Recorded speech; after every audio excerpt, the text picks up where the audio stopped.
السلام عليكم ورحمة الله وبركاته.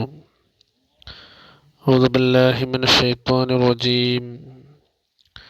بسم الله الرحمن الرحيم. الحمد لله رب العالمين. اللهم صل وسلم وبارك على رسولك سيدنا محمد وعلى آله وصحبه سيدنا ومولانا محمد.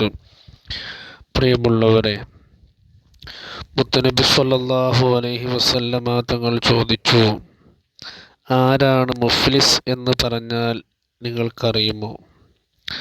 മുഫ്ലിസ് എന്ന് പറഞ്ഞാൽ പാപ്പരായവൻ. സ്വഹാബാക്കൾ ചോദിച്ചു, അല്ലാഹുവിൻ്റെ റസൂലെ, ആരാണ് മുഫ്ലിസ്, പാപ്പരായവൻ ആരാണ്? മുത്തനബി സല്ലല്ലാഹു അലൈഹി വസല്ലമ തങ്ങൾ പറഞ്ഞ പാപ്പരനായവൻ ആരാണ്? സമ്പത്തില്ലാത്തവനോ ദിർഹമില്ലാത്തവനോ ഒന്നുമല്ല.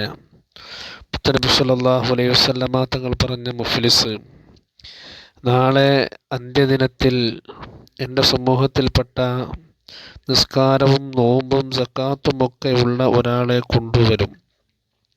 അങ്ങനെ കൊണ്ടുവരുമ്പോൾ അപ്പോൾ പരാതിയുമായി മറ്റൊരാൾ വരും.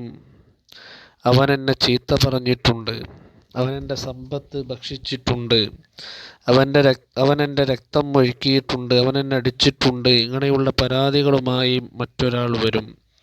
ആ വരുന്ന അവസരത്തിൽ അവനവിടെ ഇരുത്തുകയും അവൻ്റെ നന്മകളെടുത്ത് പരാതിക്കാരനായി വന്നവന് അല്ലാഹു സുബ്ഹാനഹു വ തആല നൽകും. അങ്ങനെ എത്രയാണോ അവന് നൽകേണ്ടത് അതെല്ലാം നൽകും.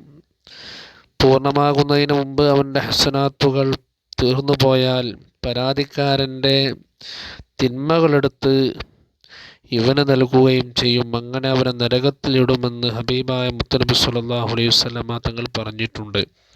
അവനാണ് യഥാർത്ഥത്തിൽ പാപ്പരായവൻ, മുഫ്ലിസ് എന്ന് പറയുന്നത്. അതായത് നമ്മൾ ദുന്യാവിൽ വെച്ചുകൊണ്ട് ചെയ്ത നമ്മുടെ നന്മകൾ, നമ്മുടെ നിസ്കാരങ്ങൾ, നമ്മുടെ നോമ്പുകൾ, നമ്മുടെ സക്കാത്തുകൾ, അങ്ങനെയുള്ള ഓരോ കർമ്മങ്ങളും നമ്മൾ ദുന്യാവിൽ വെച്ചുകൊണ്ട് വേദനിപ്പിച്ചവർക്ക് നാളെ പരലോകത്ത് വെച്ചുകൊണ്ട് അള്ളാഹു വീതിച്ചു നൽകും. വീതിച്ചു നൽകി നമ്മുടെ നന്മകൾ തീർന്നു പോയാൽ പരാതിക്കാരായി അള്ളാഹുവിൻ്റെ അടുക്കൽ വന്നവരുടെ തിന്മകൾ നമുക്ക് നൽകി നമ്മെ നരകത്തിലിടും. അവനാണ് പാപ്പരായവനെന്ന് ഹബീബായ മുത്തനബി സല്ലല്ലാഹു അലൈഹി വസല്ലമ തങ്ങൾ പഠിപ്പിച്ചിട്ടുണ്ട്. അള്ളാഹു നമ്മെ കാത്തുരക്ഷിക്കട്ടെ. ആമീൻ യാ റബ്ബൽ ആലമീൻ. അസ്സലാമു അലൈക്കും വറഹ്മത്തുള്ളാഹി വബറകാതുഹു.